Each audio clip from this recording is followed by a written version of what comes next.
नमस्कार। विश्व समाधान मंच में प्यारा उत्तराखंड में आपका स्वागत है। आज चर्चा का मुख्य विषय है प्रधानमंत्री नरेंद्र मोदी के दूसरे कार्यकाल के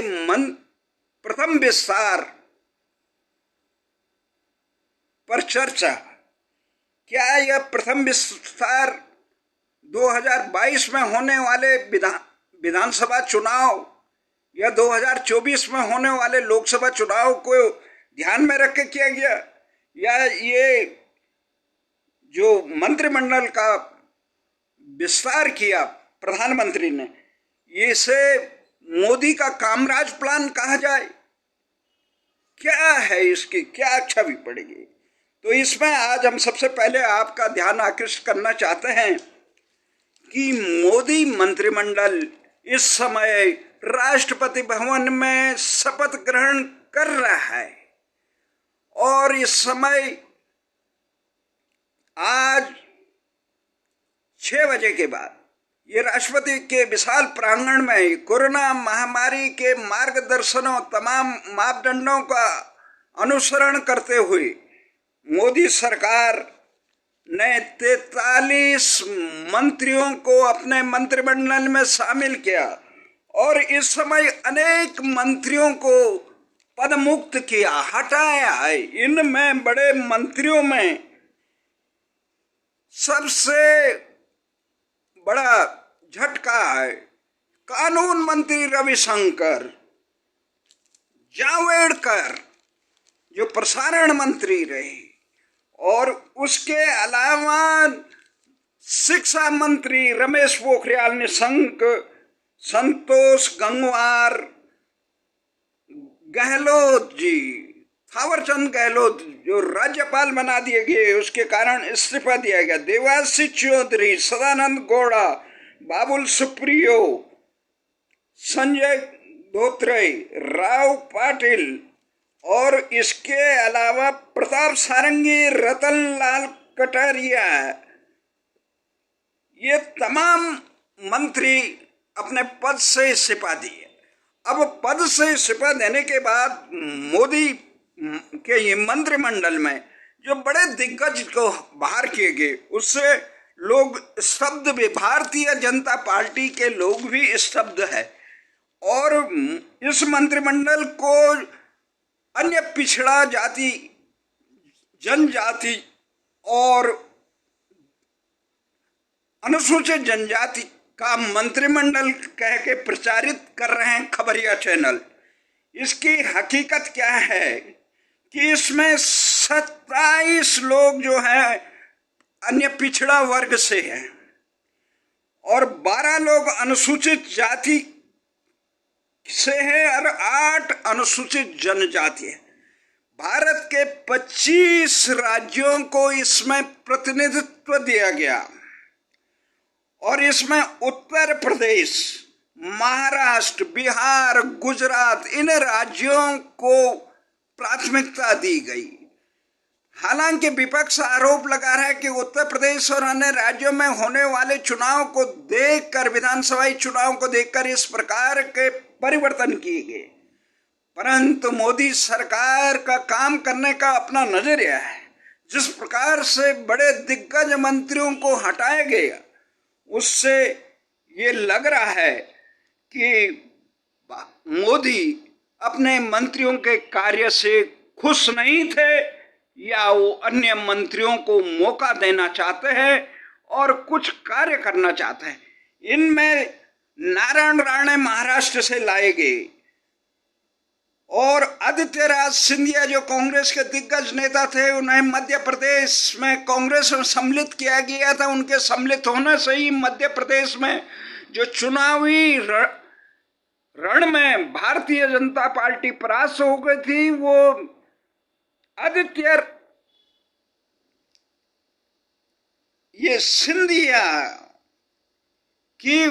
वजह से फिर सत्तासीन हो गए शिवराज चौहान। भारतीय जनता पार्टी मध्य प्रदेश में सत्ता पाई और असम के पूर्व मुख्यमंत्री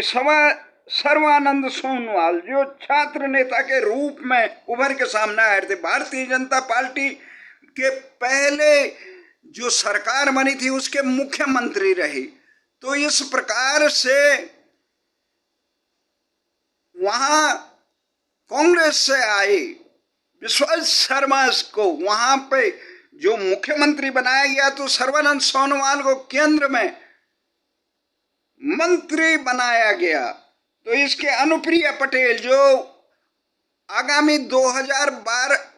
2022 में उत्तर प्रदेश विधानसभा चुनाव के लिए अपना दल की अध्यक्ष हैं और पहले भी भारतीय जनता पार्टी के ये सहयोगी दलों में रही है, पर चुनाव के समय फिर उन्हें मंत्री बनाकर एक प्रकार से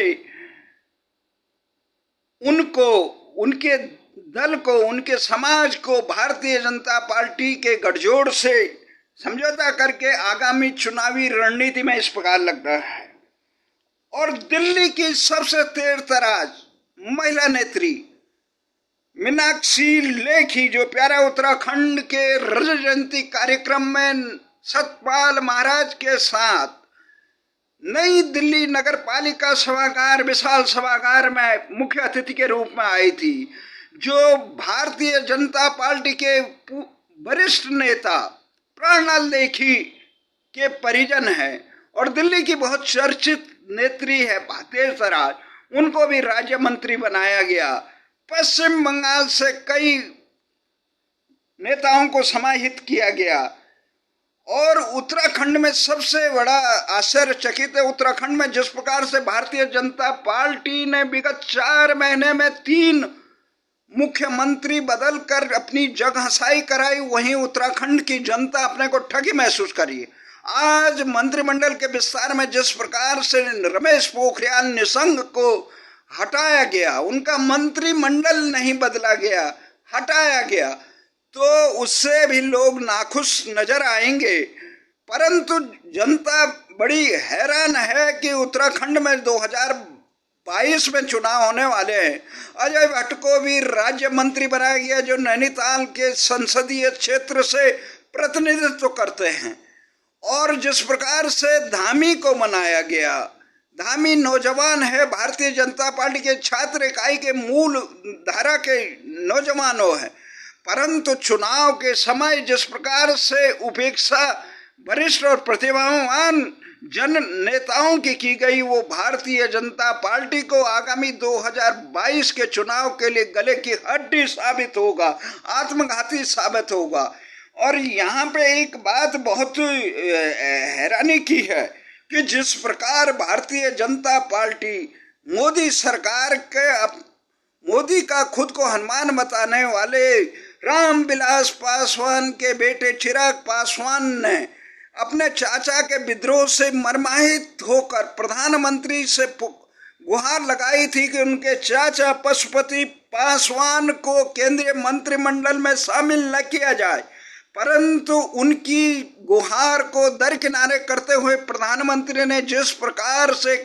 पशुपति पासवान को केंद्रीय मंत्री बनाया, उससे साफ लगता है कि